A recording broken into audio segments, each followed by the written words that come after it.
मेरा नाम सुहानी है। मेरी उम्र 35 साल है।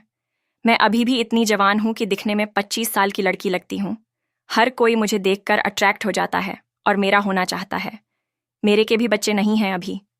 मैं एक बार अपने पति के साथ एक शादी में गई थी। शादी मेरे पति के बहन के लड़के का था, तो मुझे वहां 4 दिन रुकना था। वहां मेरी मुलाकात दीपक नाम के युवक से हुई। दीपक मेरे पति के बहन के देवर थे। 2 दिनों में मुझसे बहुत घुल मिल गए। मुझे भी दीपक से बात करना अच्छा लगने लगा था।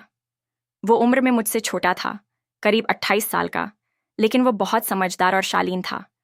उसकी बातें इतनी मधुर होती थीं कि सुनते ही दिल हल्का लगने लगता था।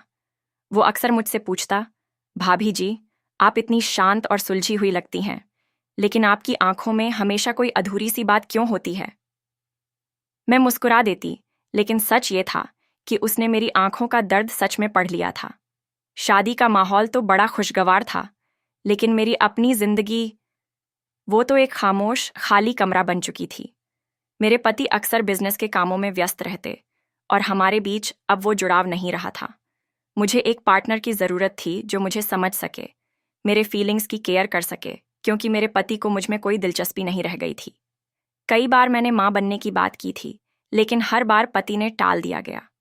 शायद मेरे पति का मन मुझसे भर गया था, और वहीं दीपक था जो बस 2 दिनों में मुझे महसूस कराने लगा कि मैं सिर्फ किसी की पत्नी नहीं, एक औरत भी हूं, जिसे समझने वाला कोई होना चाहिए, जिसकी ज़रूरतें पूरी होने चाहिए। चौथे दिन रात को विदाई की रस्में चल रही थीं। सब लोग थककर सो गए थे। मैं छत पर अकेली बैठी थी, चुपचाप आसमान देखती हुई। तभी दीपक आ गया। उसने पूछा, इतनी रात को अकेली क्या कर रही हैं भाभी जी? मैंने कहा, कुछ नहीं, बस थोड़ा मन भरा भरा सा है। वो चुपचाप मेरे पास बैठ गया। कुछ देर तक दोनों खामोश रहे। फिर वो बोला, मैं समझता हूँ भाभी, शादी से पहले आपको अपने होने वाले पति से बहुत सारी उम्मीदें थीं, लेकिन किसी इंसान को उसकी मर्जी के खिलाफ बदलना मुमकिन नहीं होता। उसकी बात सीधा मेरे दिल में उतर गई। मैंने पूछा, दीपक, क्या तुमने कभी किसी को बहुत करीब से महसूस किया है? उसने मेरी तरफ देखा, धीरे, गहराई से, और बोला, मैं अभी कर रहा हूं।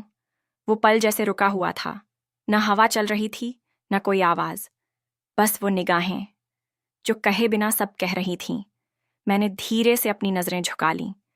उसने धीरे से मेरा हाथ थाम लिया और कहा, भाभी, मैं इन 4 दिनों में आपसे जितना जुड़ा हुआ महसूस करने लगा हूं, इससे पहले कभी किसी के साथ ऐसा महसूस नहीं किया। फिर उसने पूछा, भाभी, क्या हम एक दूसरे की सहायता करें? मैंने पूछा, कैसी सहायता? तो उसने कहा, जिसकी हम दोनों को बहुत ज़रूरत है। मैं उसकी बात समझ गई। रात के करीब 1 बज चुके थे। सब लोग सो गए थे।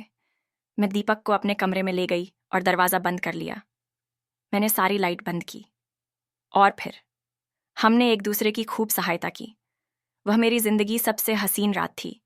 अगर आप डिटेल में सुनना चाहते हैं कि हमने कैसे क्या क्या किया, तो कमेंट में पार्ट 2 लिख दीजिए, जिसके बाद आगे जो हुआ वो मैं अगले वीडियो में पूरे विस्तार से बताऊंगी। तो आने वाली वीडियो देखने के लिए इस वीडियो को लाइक करके इस हॉट स्टोरी चैनल को सब्सक्राइब कर लीजिए। मैं फिर मिलूंगी अगली वीडियो में।